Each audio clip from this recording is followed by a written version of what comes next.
Rancho La Soledad Tepa. Venta de ganado cebú sardo negro. Rancho ubicado en Tepatitlán de Morelos, Jalisco, México.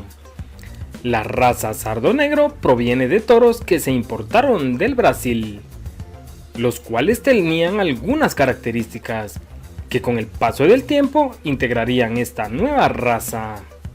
La raza cebú sardo negro se caracteriza por su color blanco con manchas negras en el cuerpo y el tono oscuro en la cabeza, orejas y extremidades.